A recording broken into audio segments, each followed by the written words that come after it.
কুষ্টিয়ার মাঠে মাঠে শুধুই পেঁয়াজ আর পেঁয়াজ। গাছের সবুজ পাতায় যেন রঙিন স্বপ্ন বুনছে কৃষক। আর মাত্র মাসখানেক পরেই কৃষকের ঘরে উঠতে শুরু করবে পেঁয়াজ। শেষ মুহূর্তে ক্ষেতের পরিচর্যায় ব্যস্ত সময় কাটাচ্ছেন এখানকার কৃষক। প্রতি বিঘায় 40 থেকে 45 হাজার টাকা খরচে 70 থেকে 80 মণ পেঁয়াজের ফলন পাবে বলে প্রত্যাশা কৃষকদের। সহকর্মী নাহিদ হাসান তিতাসের রিপোর্ট। চলতি মৌসুমে কুষ্টিয়ার কুমারখালী উপজেলার প্রায় 4,928 হেক্টর জমিতে পেঁয়াজের চাষ করেছেন কৃষকরা। মাঠে মাঠে শুধু পেঁয়াজ আর পেঁয়াজ। আর মাত্র মাসখানিক পরেই কৃষকের ঘরে উঠতে শুরু করবে এ ফসল। তাই শেষ মুহূর্তে ক্ষেতের পরিচর্যায় ব্যস্ত সময় কাটাচ্ছেন এখানকার কৃষকেরা।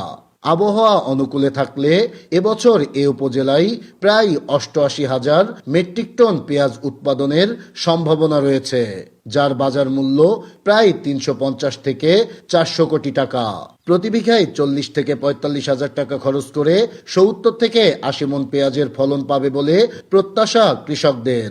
মাঠ বরাবর পেঁয়াজ খুব ভালো হয়েছে, আশা করা যাচ্ছে ফলন এবার বৃদ্ধি হবে। গতবার লাগাইছি হচ্ছে 3 বিঘে, এবার লাগাইছি 4 বিঘে। ফলন 60-70 মণ ফলন এইভাবে আসতেছে। তবে এ উপজেলায় ব্যাপক আকারে পেঁয়াজের চাষ হওয়ায় দাম নিয়ে চিন্তিত কৃষকেরা। তাই পেঁয়াজ আমদানি বন্ধ সহ ন্যায্য মূল্য নিশ্চিতের দাবি জানান তারা।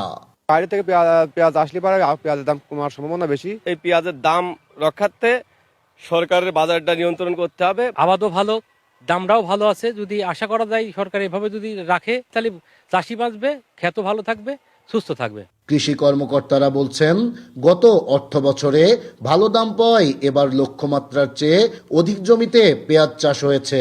কৃষকদের পরামর্শ, প্রণোদনা সহ সব ধরনের সহায়তা করেছেন বলেও জানান কৃষি কর্মকর্তারা। পরামর্শ প্রদান এবং পেঁয়াজ কিভাবে উৎপাদন করতে হবে, পেঁয়াজ সংরক্ষণ কিভাবে করতে হবে, সংরক্ষণের জন্য পেঁয়াজের এয়ার ফ্লো মেশিন বা অন্যান্য পদ্ধতির জন্য কৃষকদেরকে উদ্বুদ্ধ করে আসছে। এই ধরনের বিষয়গুলো অব্যাহত থাকবে। সরকারের হস্তক্ষেপ আর প্রশাসনের নিয়মিত বাজার মনিটরিং এর মাধ্যমে কৃষকরা তাদের উৎপাদিত পণ্যের ন্যায্য মূল্য পাবে, এমনটাই প্রত্যাশা স্থানীয়দের। নাহিদ হাসান তিতাস, দেশ টিভি, কুষ্টিয়া।